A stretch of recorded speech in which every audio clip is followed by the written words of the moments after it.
Let's suppose that we're designing a small application for a company that provides technical services at the customer's location. From this application, among other things, we'll be able to generate the orders for repair requests made by customers. Let's look only at the transactions we're interested in for our example. We have a transaction to record customers, another transaction to record the company's technicians, and a transaction where the materials can be recorded, which the technicians use to solve the different issues of clients. Then we have this transaction, repair order, where the operator who receives the request from the customer will enter all the necessary data to generate the service order. In it, we have as a primary key the repair order ID attribute, which has an auto-numbered data type assigned to it. Each order will have an associated client, so in this transaction, we've inferred attributes from the customer table. Lastly, we have these other attributes of the transaction.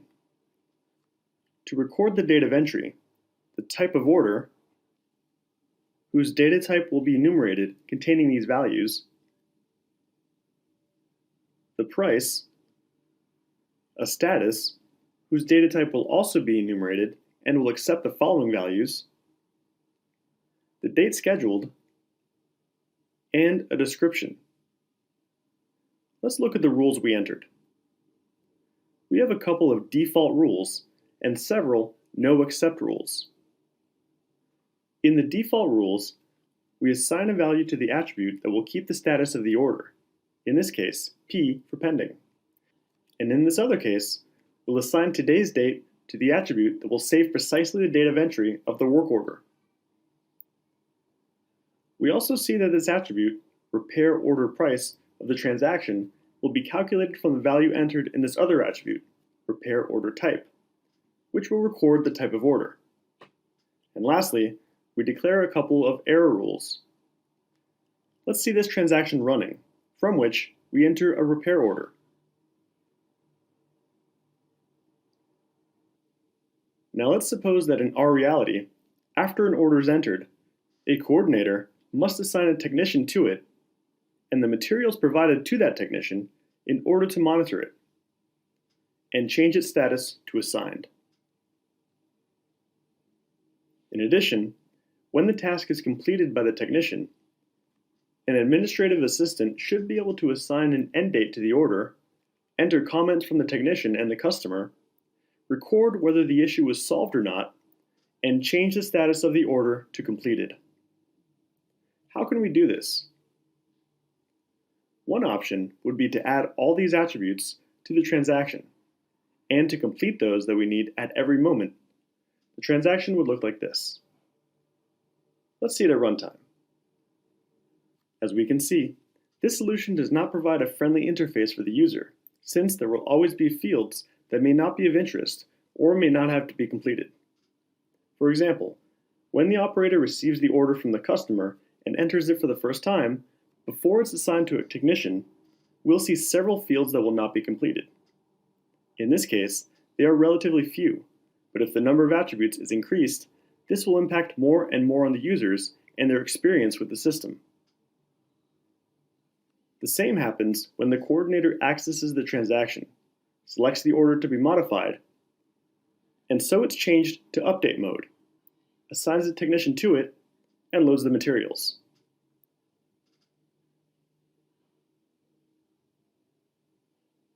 As soon as we search for the order and load it on the screen, we'll be shown attributes that we may not be interested in viewing.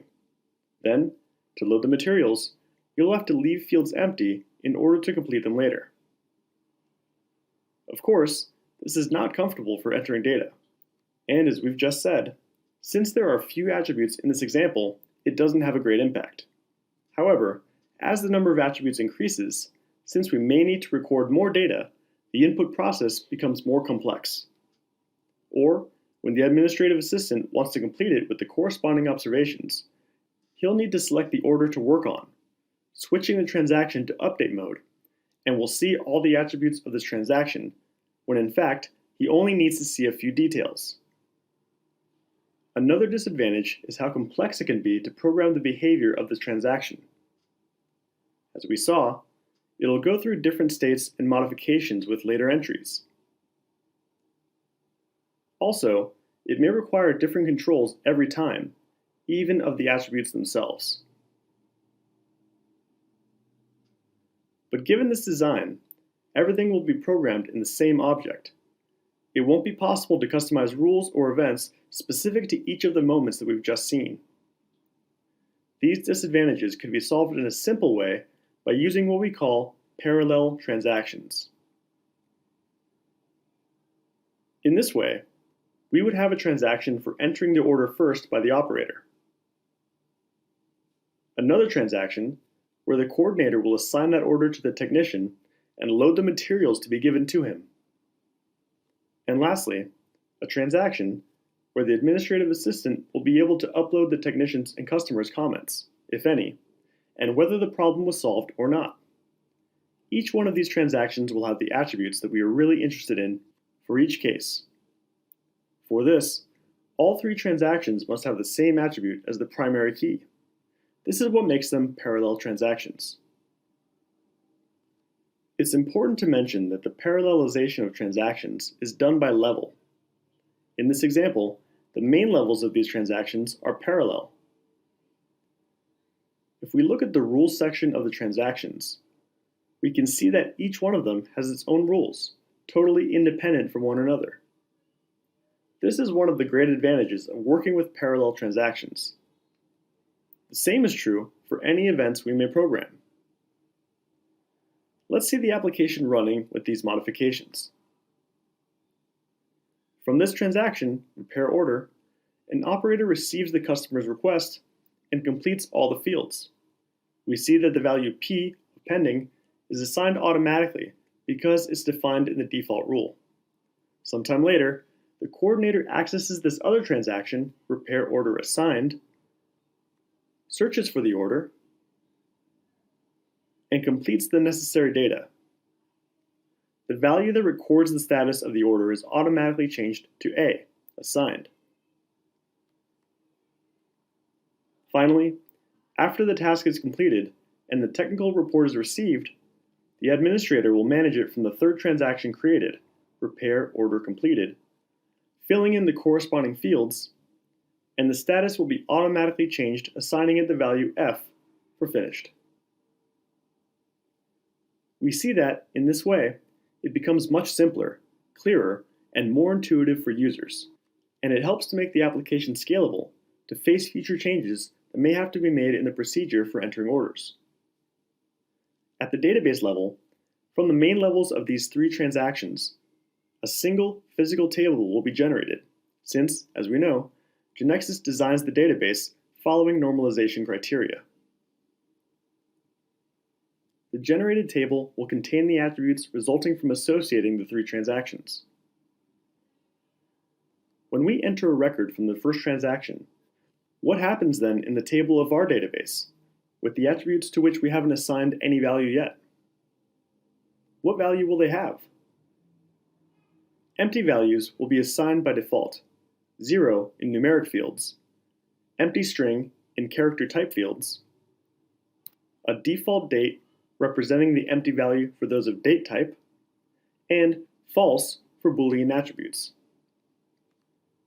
Parallel transactions offer a clear way to keep in the structure of each transaction solely the information you want to work with within that program, regardless of the information in the same table that can be handled in another transaction. There is a wide range of realities that can lead us to use this type of transaction, which we'll not examine in detail in this video.